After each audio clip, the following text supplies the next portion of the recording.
Tank Nerds, Lottie here again. Today I'm going to do a quick little Q&A based on one of the questions that I got yesterday. So if you do want to ask questions, I'm going to try and make this a semi-regular thing. If I can't, just slap it in with the rest of my ramblings. So the question posed yesterday, or questions I should say, posed yesterday were regarding the IR light. Why does it use batteries and not just run off the tank's main power supply? Do not quote me on this, but to my knowledge, because Australian Centurions are more closely based off the British Mark IIIs, which did not have an IR system, it seems to be a sort of stopgap measure. They just shoved it on because the Australians wanted it, and because the vast majority of what goes on inside Centurion turrets, the power system is a little bit too complicated to just sort of plug and play. You absolutely could, but because it's connected to the turret supply would have to be adequate for the infrared. This tank was not made for infrared. I believe the infrared was sort of just put on, and we Australians made do with it. So as I was explaining yesterday, for those who haven't watched it, the infrared spotlight on Centurion has a battery pack that hangs down inside the turret. So it actually runs off that, an external power source, rather than the turret's main power units.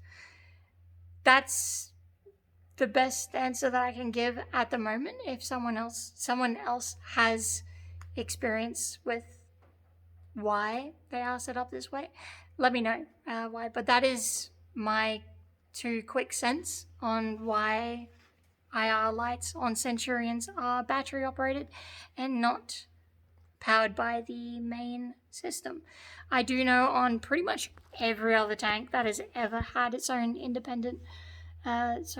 its own infrared system, they use power from the tank itself. They don't run batteries. Chieftain, Leopard, Canone, pretty much everything that has an IR light is connected to the tank's main power system. It doesn't use an external power source like batteries. I'm pretty sure this is just a stopgap measure for this particular version. If I do find out other information, I will let you know. On that topic, I was also asked, the oxygen for the Centurion, does it run while the main engine is running? No, that does not happen. For the reason, I will actually show you the oxygen and the main engine. Let's go for a little walk, shall we? Again, we are not talking about the fan belts because I don't want to get depressed again.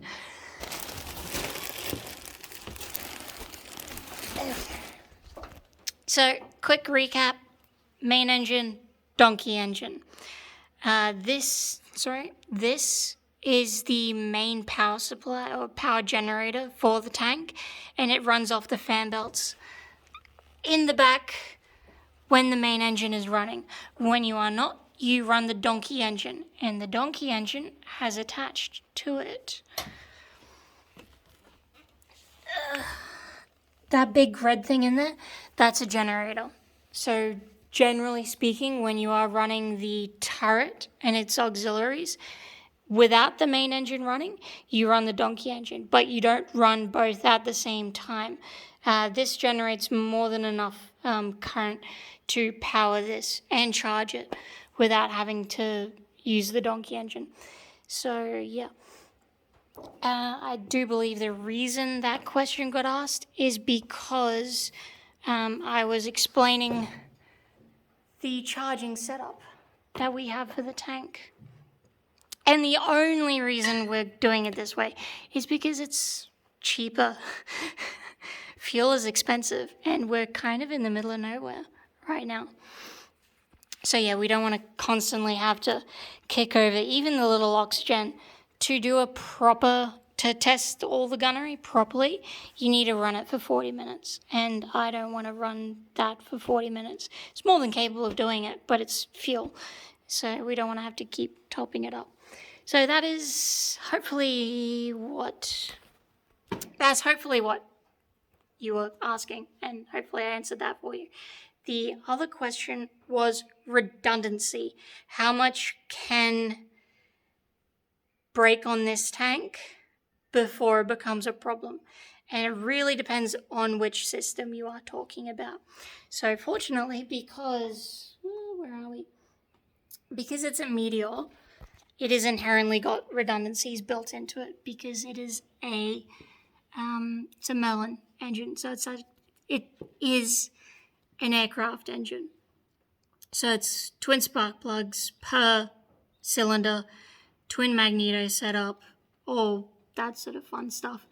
2 magnetos, 2 sets of spark plugs per cylinder, 2 fuel pumps, 2 mechanical fuel pumps, not that we use them. So there is a fair bit of redundancy built into the engine already.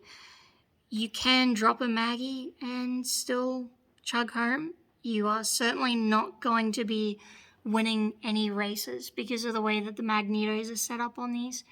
You need both of them to get a full burn in the combustion chamber. But you can definitely limp home back on one magneto, no problem. I believe it's the exhaust magneto. When it's really hot, that one works really good. So if you drop the exhaust magneto, you do need to go a bit slower when driving them. As for the road wheels, we'll hop down. As for the road wheels, it depends on which wheel you break. The front ones, this is probably more of a it's something you come across more with torsion bar suspensions. These are bogie suspensions, so you don't really get it as much. But if you lose this wheel right at the front, big deal. You probably need to sort that out straight away. If it's one of the middle ones, not so much. If it's the rear one, if you're not driving backwards, you probably don't need to worry about it that much. So again, it depends on which wheel you lose as to to how much redundancy you have on it. The turret, I have never come across a tank that doesn't have hand traverse or hand elevation as well as its powered traverse or elevation, and Centurion's no different. So this actually has 3 levels of redundancy in the turret, which I will climb up. Talk about wheels. We've got 2 on the front here. You can get away with quite a lot breaking down on a tank and still moving. If you did lose one of the generators, then you could absolutely kick the donkey motor. There we go. Okay, we're back inside. So, hand traverse. So that is your basic redundancy for any tank. And I've never actually seen a tank, provided it has a turret, of course, but I've never seen a tank without hand traverse levers. Now, what Centurion does quite well, it has another level of redundancy. Under normal operations, you can, of course, power traverse with that. Gunner's got a palm switch as well. And you've got power traverse for here. Now, if you do not have this going, this is your Metadyne, so it produces AC current that helps with all that. I'll explain that in a future video. But for simplicity, if this buggers up, that buggers up, that buggers up, any 3 of those, or whichever, and your motors are still running, you can simply click it over to emergency power, and this gives direct DC current to this motor here. So you can still use some degree of power traverse. So yeah, a bit more redundancy. Yeah. So I hope that answers a bit more of the question that you had. Yeah. So redundancy, they've all got, tanks all have redundant systems built into them. Inherently, they are designed to be in combat. Not every tank does have this level of redundancy, and modern tanks do suffer from an over-reliance on electrical systems, but that's part and parcel of dealing with them. I think Centurion is quite well set up for redundancy. Certainly not, without a paddle, as it were, if something does break down. As long as you've got your engine and your gearbox, you should be able to get out of 99.99% of the troubles that you're in. It's really hard to kill the turrets in these, as far as the mechanical linkages go. Of course, the metadynes constantly burn themselves out, so that's a bit of a problem. So yeah, this is just more rambling, but I hope this Q&A style thing resonates with a bunch of you. If not, let me know.